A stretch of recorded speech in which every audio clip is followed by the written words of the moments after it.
Well, good afternoon, everyone. Um, it's so great to be back teaching after a long hiatus in the spring and summer. I've missed seeing those of you who have taken my classes previously, and it's just wonderful to see everyone again. And hope you're having a good summer. Welcome to our class of L'chaim, to life, accepting death and affirming life. It's not a subject that people like to talk about or even think about. And I applaud all of you for your courage to take this 4-week class and look into some topics that really are not easy to discuss. Let me begin by just I want to have an overview of what we're going to talk about over the next 4 Wednesdays. And let me just say from the outset that there were 2 reasons that I wanted to do this course at this time. First of all, I saw no class that has been offered previously in the past. I don't know if this has been taught before. I put the curriculum together myself over the last few months because I saw a need for this, especially considering that we've lost over 600,000 people in our country since the pandemic began over a year ago, about 18 months ago. So death is something we have not been able to avoid. It's been forefront in the news for the last 18 months. We had a loss in my own family from COVID, and God willing, you did not have a loss in your family, but if you did not, surely you probably know somebody somewhere who had a loss in their family. So it's affected all of us. And I felt there was a need to talk about how all of this death and dying has affected us over the last year and a half. And incidentally, it's amazing. The number, I think the number now is at about 620,000 people who've died of COVID. And it was not lost on me that 613,000 Israelites accepted the covenant at Mount Sinai. So the number of people who passed away is the number of Israelites who stood at that mountain to receive the 10 Commandments. Imagine that horde of people. And that sort of puts it in perspective how many casualties we have suffered.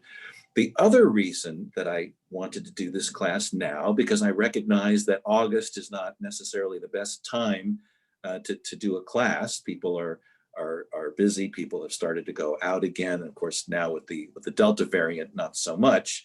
And who knows what's in store for us over the next few months. I think we're kind of hunkering down again.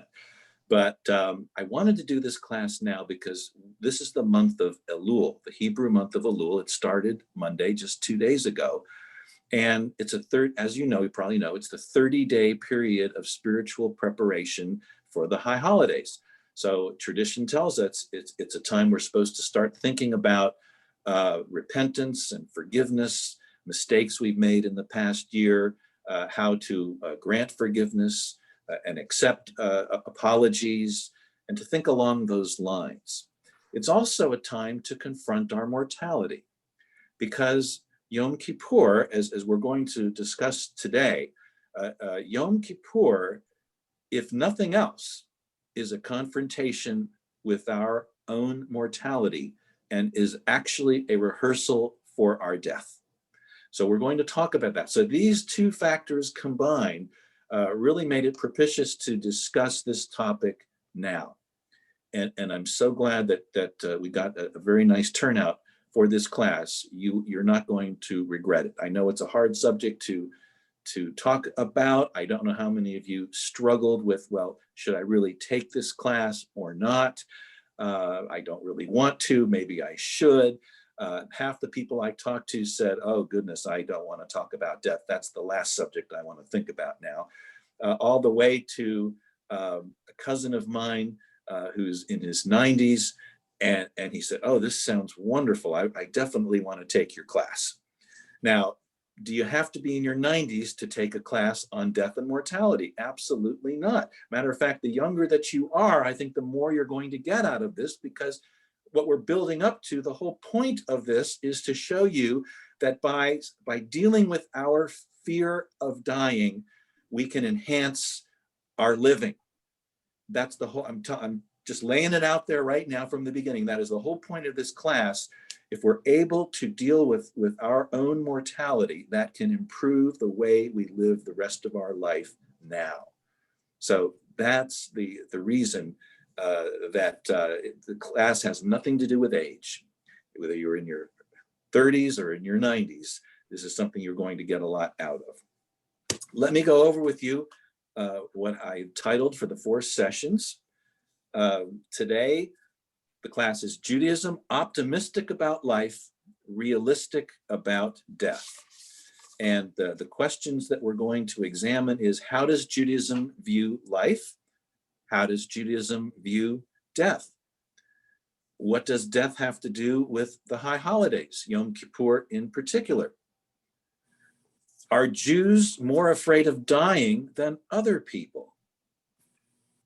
Is it better to know that we will one day die, or would it have been better to have no such knowledge or worry?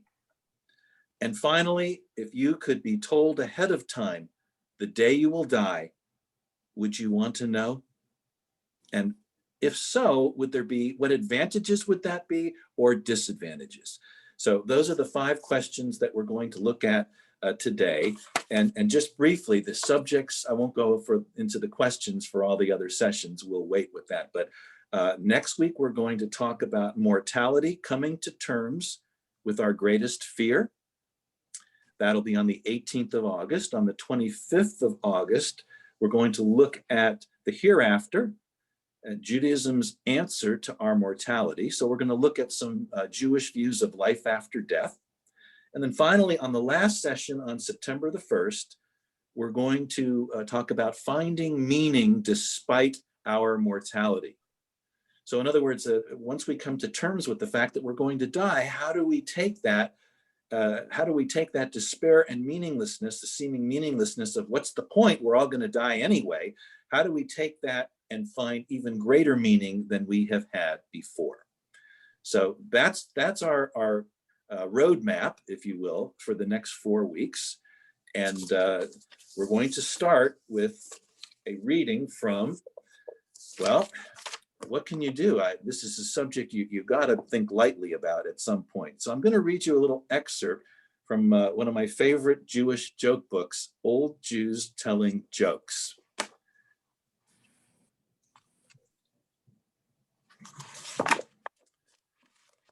Let me put my readers on. It's a chapter, Death, the Last Laugh. What, you want I should cry? Christians know what happens when they die. Their philosophies of death and afterlife are abundantly disseminated. Images of heaven and hell pervade classic Western art and literature and popular culture as well. But if you ask 10 Jews what their religion suggests will happen after death, you'll get 11 different opinions. So I went to the source, the unquestionable authority, the one Jew who always knows the answers, my mother.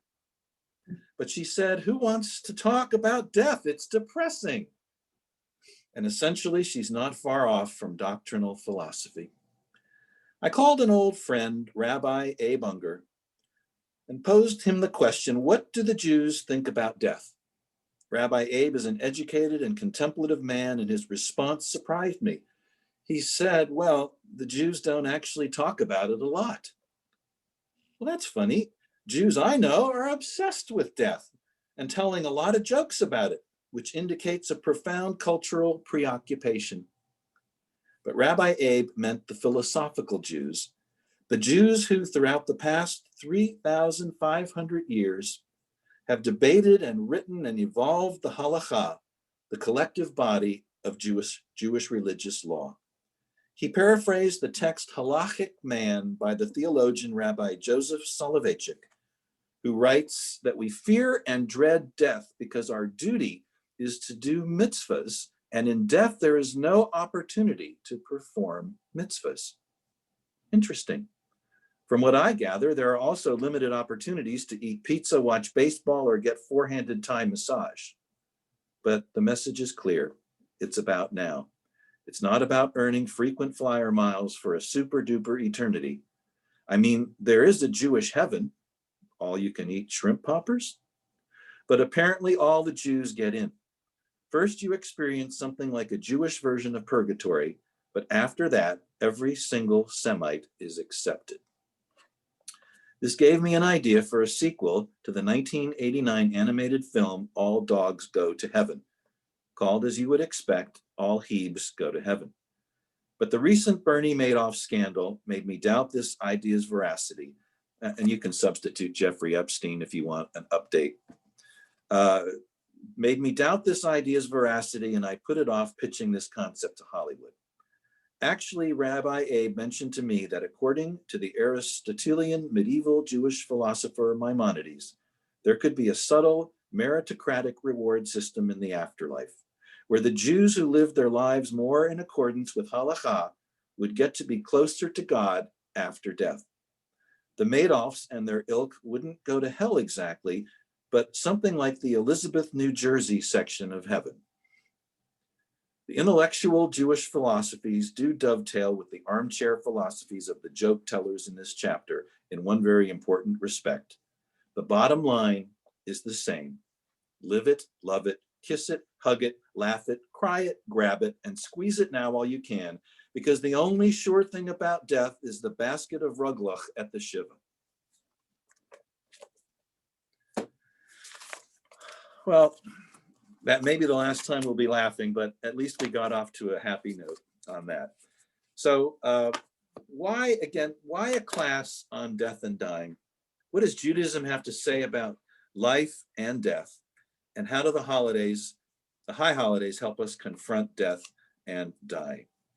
So we have too many people to come up with answers, but I came up with some questions which I'd be curious about. Let me just turn this off.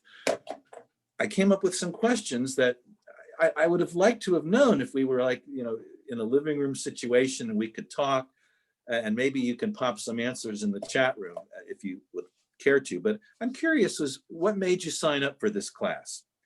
Does the topic of death and mortality intrigue you, frighten you, repel you, or generate some other emotion? What areas do you hope this class will deal with? And are there any areas that you would like us to avoid? And what have been your encounters with death? Family members, friends, teachers, parents? It's a lot to ask, but just questions I'd be curious about. So surely this is a morbid topic. Of all things to talk about, why would anyone want to focus on death? Death is the boogeyman hiding in the shadows. And I have to tell you, if it looks like I'm looking at some note cards, I am, because I read about 20 books for this class, since as far as I know, nothing is out there that deals with this topic from a Jewish perspective. So I read a lot of books and I got a lot of information.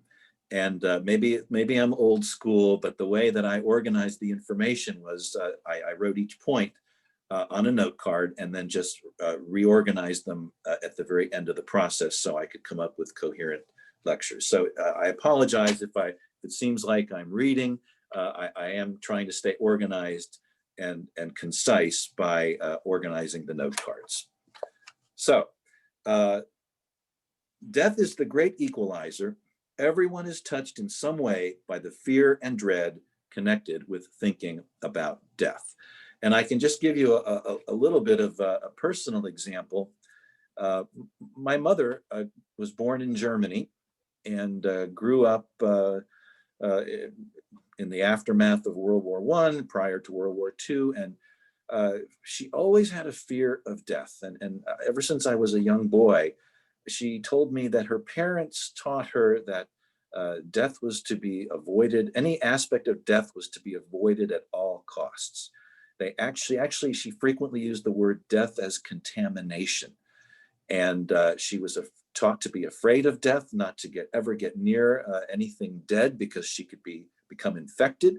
She was never allowed to attend a funeral. And her parents kept death in the shadows. And so to her dying day, she passed away in 2010, I think she had a fear of death and dying. And what we're trying to do in this class is to deal with, you may have similar fears, and you may have been taught things by your parents about death, or you may not have, but I think at some point, everyone has a residue of fear and dread about dying. We're here to deal with that, and to see that when when we're able to process our own mortality and accept it, it makes a whole difference in how we live the rest of our life. And I have a caveat, maybe more of a confession. I could never have offered this course at the beginning or even the midpoint of my rabbinate. It's only since I've retired that I sort of feel of the age to discuss this subject. And it's not that I have the wisdom. I mean, I've read 20 books, but still it's a subject that is a little new to me. It's not that I have the wisdom, and I certainly don't have the experience, thank goodness, to discuss it. Maybe it's just sheer chutzpah.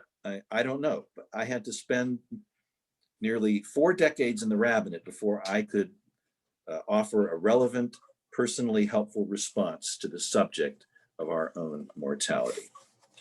The first and most important prerequisite for teaching this course is that I had to come to terms with my own mortality.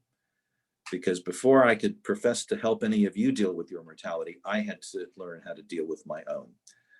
And I had to learn to try to accept my own mortality. And it's not, believe me, it's not been an easy process, and one that I'm still struggling with. It's kind of like striving for perfection. You know, we're told in the book of Leviticus, God tells us, you shall be holy, for I, the Lord your God, am holy. So we strive for holiness, but we never quite get there. No matter how hard we try, we were always going to fall short of a divine perfection. And I think no matter how much we try to deal with our mortality, we're never going to be able to accept death completely. The point is to be able to live with it. And, you know, it's not a single point that you reach on a continuum. You may take 2 steps forward and 3 steps back, but hopefully you will progress and on this continuum of accepting mortality. I guess I have sort of another confession to make, and this is from this is the beginning to the book Reflections on Mortality, Insights into Meaningful Living. Some years ago, I did a sermon, and by the way, I have done, well, one area I have had experience because of this connection with death. I've tended to do sermons on Kol Nidre every year in my congregation for at least the last 5 years. I did a sermon on Kol Nidre that was connected with some aspect of death. And one of the years I read the book Being Mortal by Dr. Atul Gawande. And he really talks about how the human body breaks down over time, and just the terrible things that happened as we age. And you know, we know that from experience. But he writes in the beginning of his book, Being Mortal, the following: I learned a lot of things in medical school, but mortality wasn't one of them. Although I was given a dry, leathery corpse to dissect in my first term, that was solely a way to learn about human anatomy. Our textbooks had almost nothing on aging or frailty or dying. How the process unfolds, how people experience the end of their lives, and how it affects those around them seemed beyond the point. The way we saw it and the way our professors saw it, the purpose of medical schooling was to teach how to save lives, not how to tend to their demise. So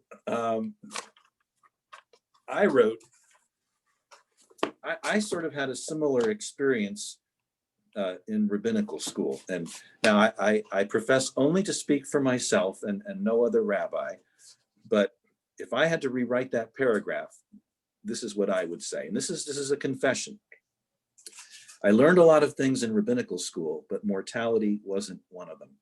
Although I was given a dry, leathery Talmud to dissect in my first term that was solely a way to learn about human reasoning from a Jewish perspective. Our textbooks had almost nothing on aging or frailty or dying. How the process unfolds, how people experience the end of their lives, and how it affects those around them seemed beyond the point. The way we saw it and the way our professors saw it, the purpose of rabbinical school was to teach how to save souls, not how to tend to the demise of their body. And I raise this point because, you look back on your rabbinic education and especially after a long career in the pulpit rabbinate, and I wish, and maybe Rabbi Boxman has had a different experience because she went to rabbinic school in a different generation than I did. Maybe it was a different experience, but I wish that the college had trained me more in how to cater to the dying and how to help people confront their mortality. That would have been something that would have helped me in my rabbinate. If I can interrupt for just a moment, I did want to chime in that I think HUC did learn a lot between the times that you and I went, and we not only were required to do CPE, which is the clinical pastoral education, where we worked in a hospital for 300 hours during the course of our rabbinic career, our training career, but we were required to take a class called Death and Bereavement. Which was a whole semester on how to approach and how to best aid our congregation and our congregants in dealing with such a difficult time. Oh, that is very gratifying to hear. And Rabbi Boxman, do you know approximately when they added these things to the curriculum, or were they already well in place by the time you went to HUC? I believe they were fairly new. I would say about 5 years before me is when they were implemented. Oh, that's wonderful to hear that. Well, I understand there's some questions in the chat room. Is that correct? Is there a question that we'd like to bring up at this point?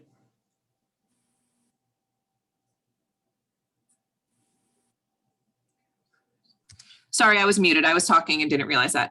Most I see in the chat are people answering your question as to why they're taking the course. And what I can do is take some screenshots of that so that you can take a look at those after. But in the meantime, I see from Roberta's assessment, I want to know the Jewish view of heaven and hell, and if there are differences in that view between the Reformed, Conservative, and Orthodox branches. And if I see any others that are more in a question like that, then I will share those. But otherwise, it was mostly people sharing why they're in this course. Oh, okay, great. And that question about the afterlife will be answered in week 3. So that'll be on August 25th. Okay. All right. Thanks, Rabbi Boxman, for that. All right. Now, how long did it take before our society became comfortable using the C word, cancer? Took a long time. I can remember growing up in the 60s, and it was a word you just never said. Now it seems that it's the D word. Mentioning death or dying is very difficult. But it's important that we develop an entirely new way of thinking about death and, in the process, life. You may recall in 1969, Elizabeth Kubler-Ross came out with her seminal work on death and dying. And I think that started to change the narrative of our ability to talk about topics dealing with death and dying. In the mid-1970s, you had this development of the hospice movement. In the 80s, there was the AIDS crisis. So we saw many young people dying from AIDS, and that opened up more avenues to discuss death and dying. And now, as my generation of baby boomers is aging, and if you're between the ages of 57 and 95, you are an official, 57 and 75, okay? It's probably the only year where you can reverse the numbers. So if you're between 57 and 75, you are a bona fide baby boomer. And our generation has, it's always been about us. And so now that we're of that age, we're starting to think about mortality. And there's been a plethora of books, films, and lectures on preparing for death. Memoirs that describe the path of a loved one's illness from diagnosis to death are proliferating. Some authors record their own journeys toward death after receiving a terminal diagnosis. And since I've retired from the rabbinate, everything's in boxes. And there was such a wonderful article by, it was in the New York Times. And if any of you remember, I think his name was Oliver. I don't know if that was his first name or his last name, but he wrote a really beautiful piece about the dying process as he was going through it. If anyone remembers that article, please share it with me. So since the 70s and 80s, we've seen many advances in palliative care, in hospice care, end of life care. So we now have more control and choice in how we die.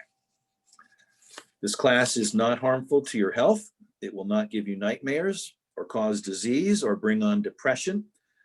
It might, however, give you the tools to change the way you die or the way you relate to a loved one who is dying and the way you experience and then mourn those deaths.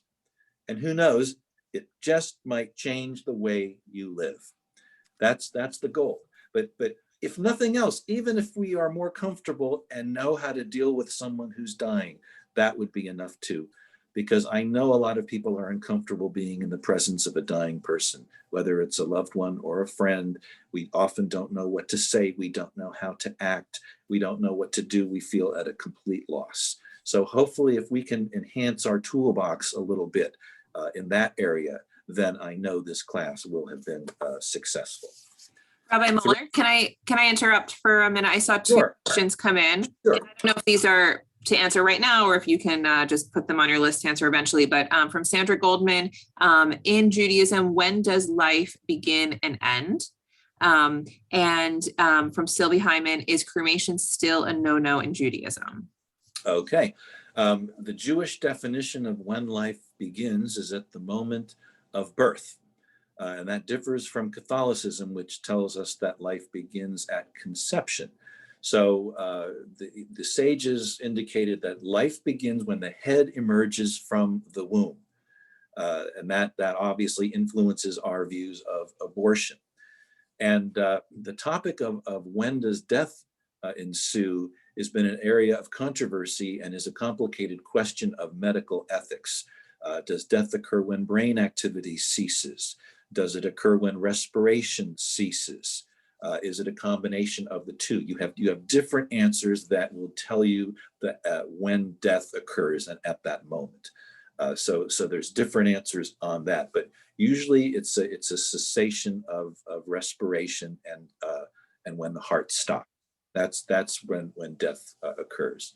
In terms of cremation, it is not allowed in traditional Judaism because supposedly when the Messiah comes, there will be the potential for resurrection. So the body needs to remain intact. So Jewish tradition requires that the body be placed into the earth whole. Cremation became allowed in Reform Judaism when the forebears stopped believing in it just was too supernatural to think that there would be any kind of resurrection. So once the belief in resurrection stopped, then there was no reason not to be cremated. So Reform Judaism still allows for cremation. We have allowed for that. We have niches in the columbarium in our chapel for cremated remains. And it's not really, I don't think it's allowed in conservative Judaism though, because there's still the adherence to tradition. But yes, in Reform, cremation is still permitted. All right, let's go on. Throughout our life, we've always striven and been driven to prepare for what lies ahead, whether that was college, a career, marriage, parenthood, raising a family, midlife, retirement, everything, but not death. That has been avoided like the plague. There's been a cloud of denial that descends upon us. But just as you don't learn rock climbing when hanging on the edge of a precipice, you shouldn't wait until you're dying to learn about death.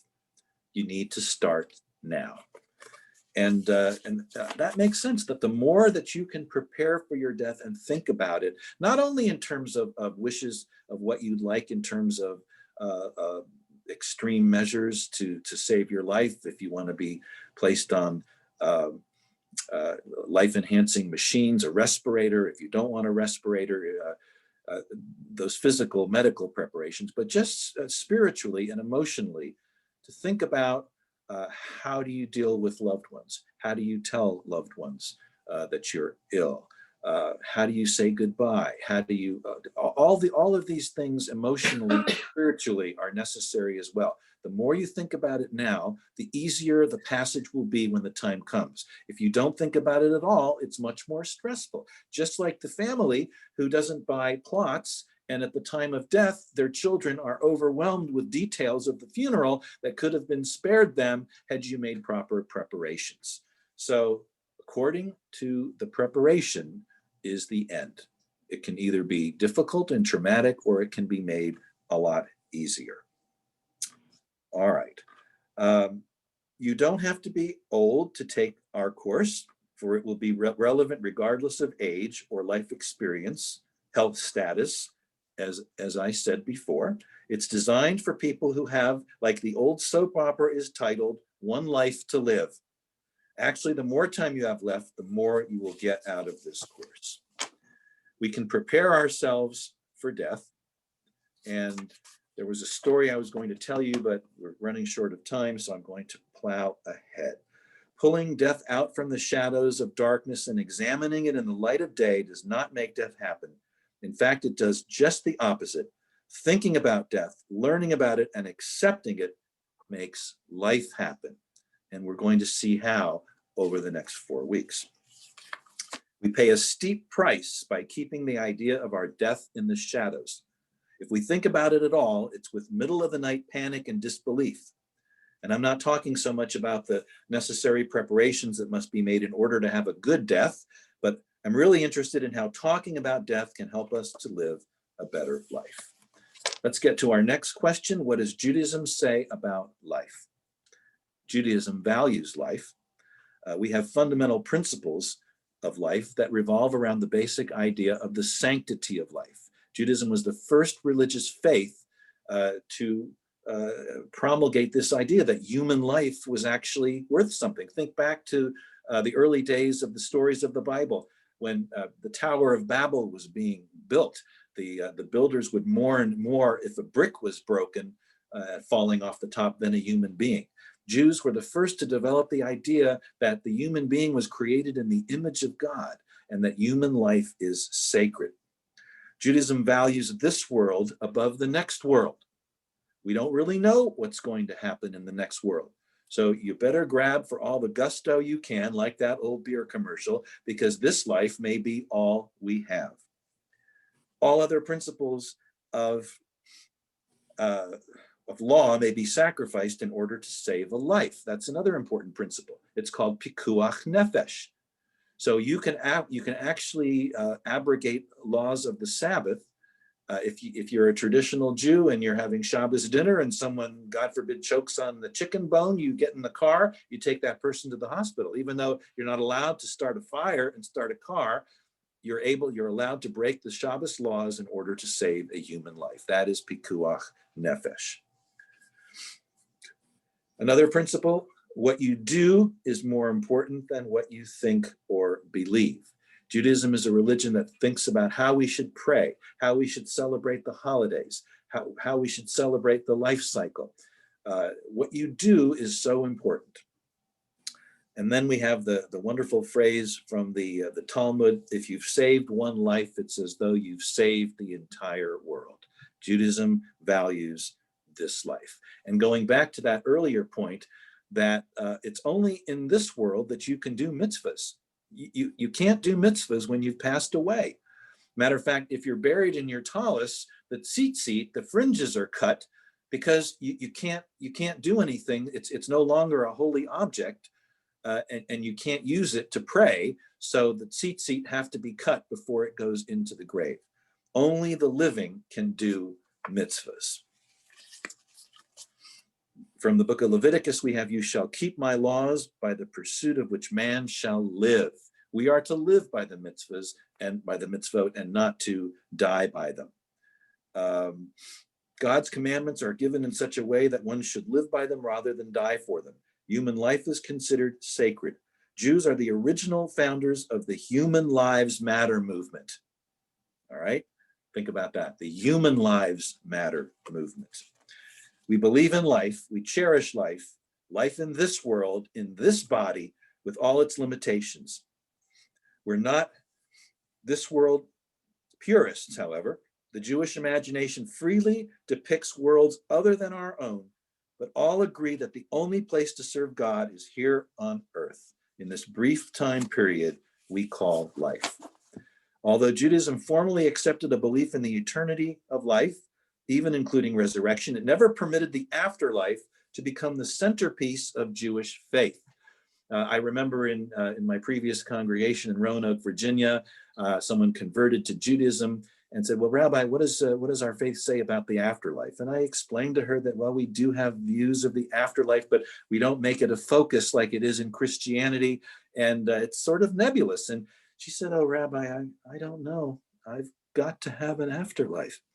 I remember her words, and I don't think I saw her in temple again. She really wanted the afterlife. And let's face it, it's hard to belong to a religious faith that doesn't give you that kind of promise of immortality. But Judaism is more focused on this world. As it says in the Talmud, greater is 1 hour of fulfilling commandments and doing good in this world than all the life of the world to come. With such a focus on the importance of this life, coupled with a rather nebulous view of what an existence in the next world might be like, it is no wonder that Judaism places such great importance on the value of life that we have in this world. Judaism stresses practice more than belief, as we talked about. It's how you pray, how you celebrate the holidays, what you eat, how you conduct your business, all of the things that have to do with the everyday mundane aspects of life. This is all intertwined in a Jewish way of life. Matter of fact, as Harold Kushner has said in his book, To Life, he said, religion, or life is the question, Judaism is the answer. What does Judaism say about death? Let me open with a little reading from really classic book, Jewish Reflections on Death, edited by Jack Reamer. This book has been around for a while, but Reamer is just a wonderful author. The Jewish way of death is different, just as the Jewish way of life is different. To capture it in a couple of phrases is impossible. Every summary is a distortion, but there are certain underlying principles that can be stated. Among them are these. Judaism is realistic. It knows that death is part of each man's life, and it knows that self-deception does no good. So in the Bible, the patriarchs face up to the fact of death with simple honesty. Behold, I am now about to go in the way of all the earth, says David to his son. And behold, I am now about to die, says Joseph to his brothers. It is as simple, as painful, and as undeniable as that. This realism about death and about the need to know it and prepare for it all the days of one's life is a motif that can be traced all the way through the tradition. So we're not just supposed to accept death, but we are supposed to prepare for it. And we're going to come to that in just a moment as we deal with Yom Kippur. Jews and Judaism have never shied away from confronting death.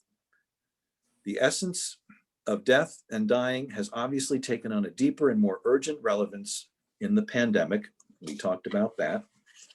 And we now get to Yom Kippur. As I mentioned, Yom Kippur is a rehearsal for our own death. And if you think about it, let me just read to you a little section from Steve Leder's new book, The Beauty of What Remains. And this is a wonderful little book. Steve Leder is sort of the Today Show rabbi. He's been on the Today Show numerous times, and he was just on in the spring, and he talked about his book, How Our Greatest Fear Becomes Our Greatest Gift: The Beauty of What Remains. And I would recommend that if you want to get this book and read it as we're going through the class, I think that will be a nice supplement to what we're talking about. Here's what he writes. Yom Kippur has built into it several observances meant to mimic death. It is a day of fasting because the dead neither eat nor drink.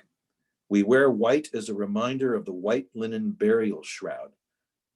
The service begins with a lengthy prayer chanted 3 times in succession while facing 3 sacred scrolls. Of course, here he's talking about the Kol Nidre, representing the 3 judges that legend has it each of us will face in the heavenly tribunal. Many of the prayers that day allude to death in one way or another. The prayer that says, all flesh is like grass, man's days are as a passing shadow. All of these allusions to death and mortality are rife throughout the high holiday prayers. One of those prayers hauntingly asks, who shall live and who shall die? The answer for each of us is, I will. Now that's a heavy thought. For years we've always looked at the Unatana Tokef, who shall live and who shall die. Is this going to be my year? I certainly hope not. Please God, write my name in the book of life for another year. We've never looked at it as who shall live and who shall die. I will, you will, we all will, because we're born and we die. But that's the real answer to that question. We end Yom Kippur afternoon with the very same words that Jewish tradition requires us to recite when a person dies. Anyone know what those words are? The Shema. Don't we say the Shema at the end of Yom Kippur? And by the way, a couple of things he didn't mention in the book.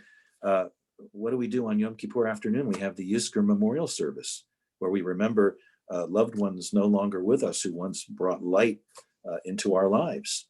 So it's a very, very difficult day. How about the Ne'ilah service? The metaphor of the gates are closing. There's a stained glass window above the balcony in my shul in Youngstown that shows closing gates, and it's almost it's like an image of the gates of heaven closing behind you when you enter once you've passed away. So all of these rituals and prayers have the hope that contemplating death will inspire us to change our lives, precisely because we don't know when that day will come. People wait too long to repent. People wait too long to forgive and to ask for forgiveness. We wait too long to do the things that we know that we should, must, and want to do. Along comes Yom Kippur that tells us you don't have as much time as you think. And you better do today what you've been putting off till tomorrow. So there's a very strong connection with death and dying in the Yom Kippur liturgy. It's not an easy day. It's not a cakewalk. And Yom Kippur does not sugarcoat this lesson that one day we're all going to pass on. It's right there in front of us for 24 hours where we really mimic much of what it's like to be dead. And I don't know if you realized that or not, but it's something that's been, I didn't really realize it before I started doing my Kol Nidre sermons on aspects of death. And it may be new to you, but here's the clincher. And this is a little bit morbid, and I don't want to scare anyone, but I have to tell you this. When you remove the Torah scrolls for the Kol Nidre and the ark is empty, it's the one night of the year that the ark looks like something else. And the word for ark in Hebrew is aron. The Aron Kodesh, the Holy Ark, it's Aron. In modern Hebrew, Aron means coffin. So I hesitate to tell you that. I don't want to, freak anyone out. And when you look at that empty ark on Kol Nidre, you may think of that you're staring into a coffin. But is that just a coincidence, or was that a brilliant play on words that even our midrashic sages would be envious of? I don't know, but I sure think about it now, and maybe that was intentional to really hammer home the point that this holiday is as serious as supposed to be if you observe it correctly, It's supposed to be a serious confrontation with our mortality, because only then do we realize we better do what we're going to do in terms of forgiveness and repentance and living the kind of life that we know we want. So there is that connection. Okay, let me read to you. Well, first, before we go there, I'd like to just open this up. And since we're on the subject of the holidays, I've always been curious. How do you feel about the Book of Life? Is it an actual? Do you believe that God actually writes our names into the Book of Life for another year, or is that just a metaphor, and that we write our own names into a book of life or a book of death, depending on the choices that we make? You know, sort of like you made your bed, now lie in it. But I was just curious to see how many of us really believe in that metaphor that if we repent properly and we do everything we're supposed to do, God will write our name in the book of life for another year, or if it's just an impetus to get us to as we are our own judges. So the word for prayer, lahit palel, means to judge oneself. So I guess to simplify the question, do you think God's judging you, or are you judging yourself on the high holidays? So if you could just add that answer to your chat room, and I'll take a look at the results this week, and then we can talk about that a little bit later on. But I want to conclude with a couple of readings from Joshua Loth Liebman. Rabbi Liebman is one of my favorite writers. He wrote in the 40s the classic book Peace of Mind. And a couple of selections I'd like to share with you to kind of give us a little insight into what we're going to talk about next week as we deal with the confrontation with mortality. Two selections. The first one, serenely to accept what happens. Judaism encourages us to recognize that death is as natural an aspect of human life as birth. When man has established a confidence in life and the God of life, he is prepared serenely to accept what happens after death, even as he does not worry about what took place before birth. When we become morbidly and obsessively preoccupied with the thought of the end of life, we show that we have fallen in love with ourselves to such an extent that we cannot tolerate the idea of a possible final sleep. Yet the fear of death is a deceiver.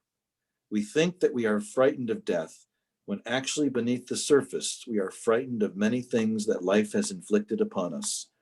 Some forgotten rejection in childhood, some imprisonment in a dark and foreboding closet as a punishment for a childish prank or tantrum, some identification with an annihilationist mother or a punishing father. It should come as a liberation to recognize that it is not death that is to be feared, but many of the scares of life which are to be removed, understood, discarded. As mature people, we must learn not to love ourselves excessively, nor to mistrust the universe morbidly. The truth is that we change and die every day a little. Yes, we die every day a little bit without fear. Our skins change, the cells in our hands and in our brains perish and are reborn. Our whole life is strewn with the bones of hopes discarded, dreams outgrown, loves broken, friendships embraced. We change and die every dawn and every sunset, yes, without fear. Let us recognize that we are part of nature, both in life and in death. The atoms composing us are arranged differently in the moment of our conception, at the time of birth as we grow and clothe our skeleton with the flesh and muscles, the tendons and the veins of maturity. And then when the curtain is drawn over our earthly frame, the atoms of our being are rearranged and enter once again the treasury of nature, and we are at rest. The shock of corn has fallen upon the soil from which it sprang, and we are once more in the bosom of the divine. I really love this passage. I mentioned at the beginning of this class how my mother was taught that death is contamination. And the opposite of that is that we replenish nature when we pass away. Yes, from dust we were created, and to dust we return, but like compost, we replenish the earth. It makes death beautiful.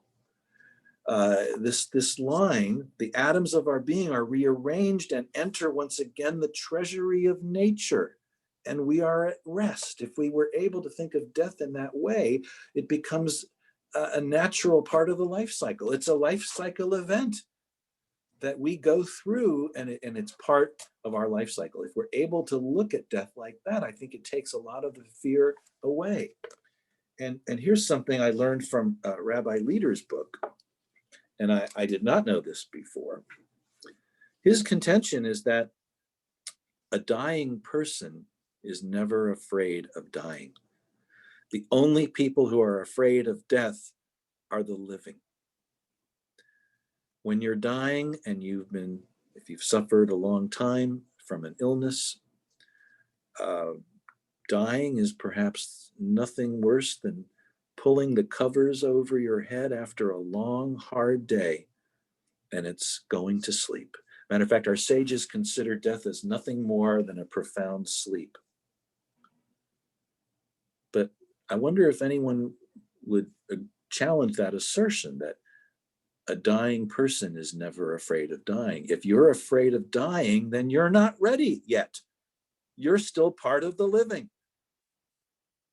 And that's not to say that no dying person has ever been afraid. Yes, I did have a congregant who had pancreatic cancer. He was 60 years old, and I went to visit him one afternoon, and he said, "Frank, I'm scared." So I know obviously it happens, but maybe it's the great majority of those who are dying don't fear death. Do you agree with that? Would you take issue with that? Let's hear your point of view. Matter of fact, in the next 7 or 8 minutes, let's open it up to any questions you have. I've said a lot today. I'm sure you have comments or questions. And Rabbi Boxman, is there a way we can open things up so people can be recognized and ask me a question?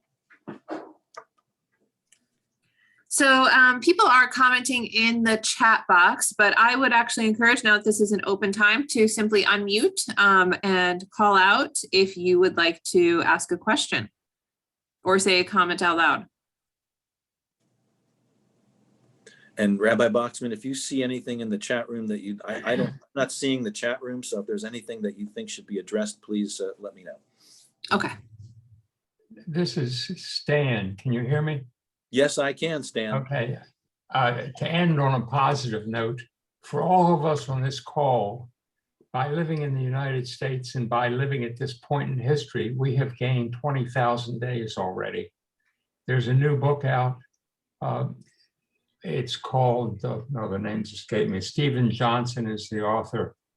And it explains how society has gained in the past 100 years an immense increase in life expectancy. So we're all very fortunate who are on this call, at least. Okay. Well, thank you. I appreciate that. You know, our biblical ancestors, Scripture says the days of our life are 80 years and 10, or by reason of strength, 80 years. The average lifespan, actually, COVID has reduced our average lifespan in this country by 1.5 years, Right. which is the biggest decline since World War II. And when I think of that verse from Scripture, it's like this, 3,000 years ago, or 2,000 years ago, our sages weren't off by that much. The days of our life are still 80 years and 10, or by reason of strength, 80 years. And So the name of the book is Extra Life. Mm-hmm. Well Okay. worth reading. Thank you. Thank you for that. Anyone else?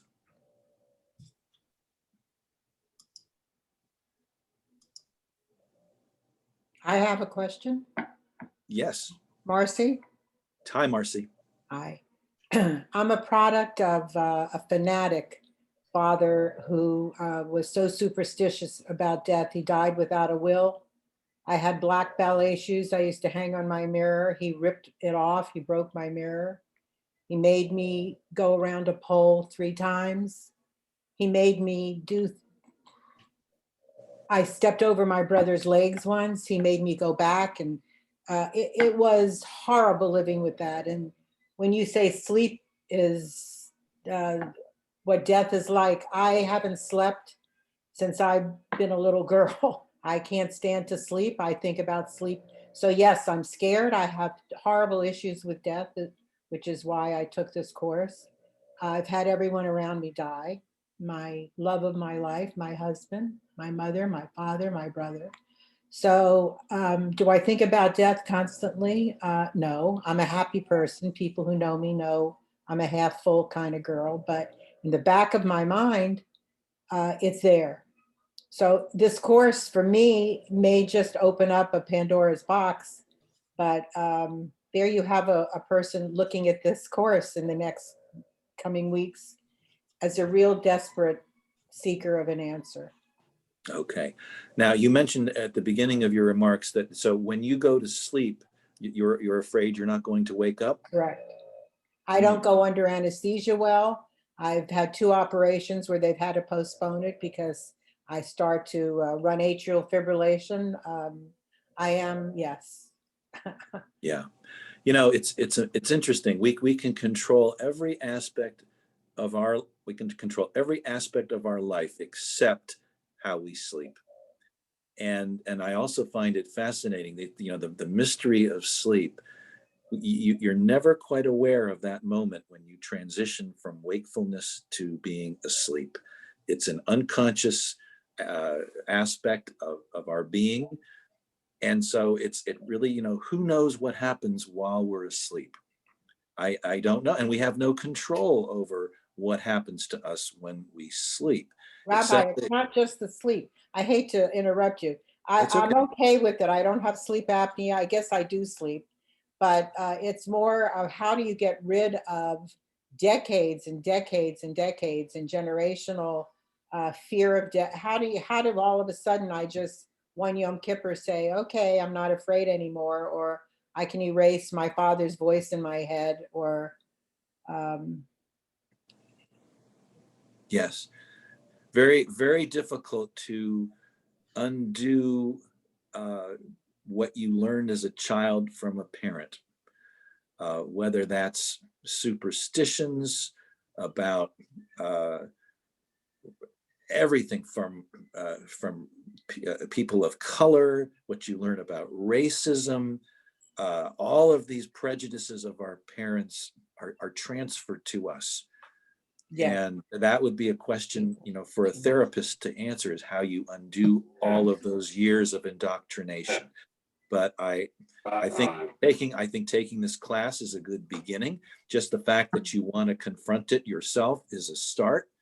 But it may be something that you would seek a professional for to you know, to deal with how to undo all of what has been hammered into your brain all those years, and that stays with you to this day. So I wish you luck on that journey, and hope that you can find a little peace and a little relief. I'm old now. From taking this. You don't look senior. old. You don't look old. I'm way into senior citizenship, so I've lived with it this long. I think I'll just keep reading and taking courses, but thank you. Okay, very good. Rabbi, Yes. it's Felicia. Hi. Hey, hi, Felicia. I'm hoping, and I think someone even mentioned this in the comments, the issue of dying personally is probably easier for me than thinking about how to help someone that I love die, when the reality of the fact is there.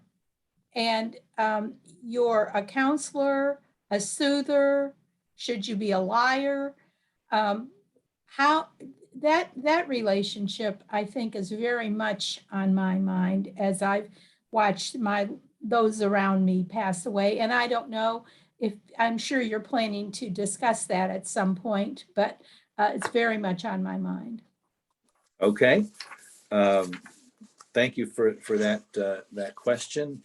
Yeah, absolutely. And by the way, one of the things that was kind of an eye opener for me that I've learned through this process of study is that the dying are not afraid of dying. Their biggest fear is the ones they leave behind, and are they going to be okay? So what you're saying is you're not worried about yourself. You're worried about helping a loved one through the transition, or a friend, or whoever it is. And I can direct you to Steve Leder's book. His chapter on showing up is very important. And basically, his point is, don't treat the dying any differently that you would have while they were living and while they were healthy. A dying person is still alive. They don't want to be treated like they're dying. They don't want to see sorrowful faces. They don't want to see dire predictions. They don't want to be told you're fine, you're going to be okay, which, by the way, so many doctors and medical professionals do, because they're the one thing they don't want to do is lose patients, because they're trained to save lives. And so you have in the medical profession a serious problem with being real and upfront with dying patients. But you should be as real as possible. And if they want to talk about their illness, fine. If they don't, you don't. You treat them like you normally would. Tell a joke, tell a story. Reminiscences are good of happier times before they got sick. That's really important. But the main thing is for them to see that you are the same person and you're not treating them any differently. And again, we can do two things for the dying. We can love them and we can care for them. Those are the most important things. It's just being there. Rabbi?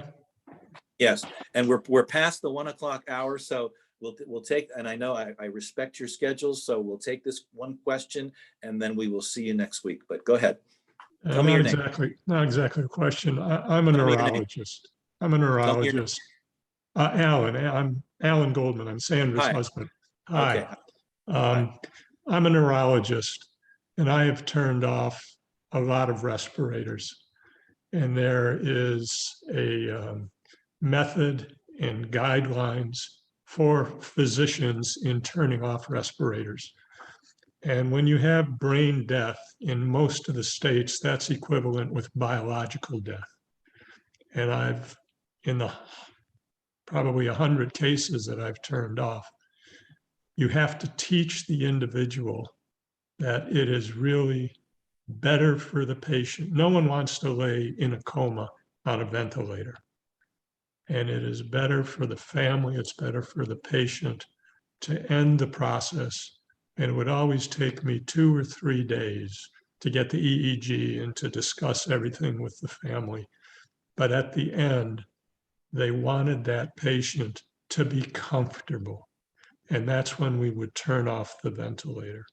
So Oliver Sacks, by the way, was a neurologist, not a psychiatrist. That's him. Yeah.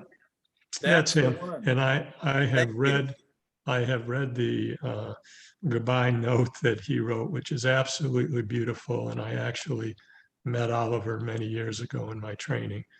Do you happen to have, do you have that article that appeared? I'm going to look for it. Oh, great. Oh, well, maybe next week we'll ask you to share it, because it was so powerful. It really was. Yeah. But yeah. In any event, I just wanted to comment that most people, as you said, are dying. And as a neurologist, I see a lot of unfortunate diseases. They're aware that they're dying. And just as you said, they care for other people. And you shouldn't be afraid that they're going to die. My father, who died of pancreatic cancer, told me he's dying. And I asked him, "Are you afraid?" And he said, "No, I'm not afraid." And bottom line, it's part of life. And we have to accept it and make it as comfortable as we can. Right. And again, how we die is transferred to our generations that we leave behind. And if we're able to die with courage and equanimity, we pass that on to them. And the final point that I want to make, and Leader asks this question: when you're thinking about whether to keep someone on a respirator or a feeding tube or whatever it is, you ask yourself, are you prolonging life or are you prolonging death? And if it's the latter, that tells you that you don't want to add to someone's suffering by prolonging death. And that one question often gives you the answer of how to proceed. But thank you for that. And I'm so glad I've been racking my brains out trying to remember Oliver Sacks, and I couldn't, and my files are just all over the place. I would never be able to find it. So thank you for that. At our next meeting, I'll tell you Okay. a very cute story about Oliver, and Oh, it'll be thank fun. you. Okay. Well, have a good week, everyone, and we'll see you Thank you. at noon on August 18th. Thank Thank you. you. All right. Stay well, everybody. Stay safe.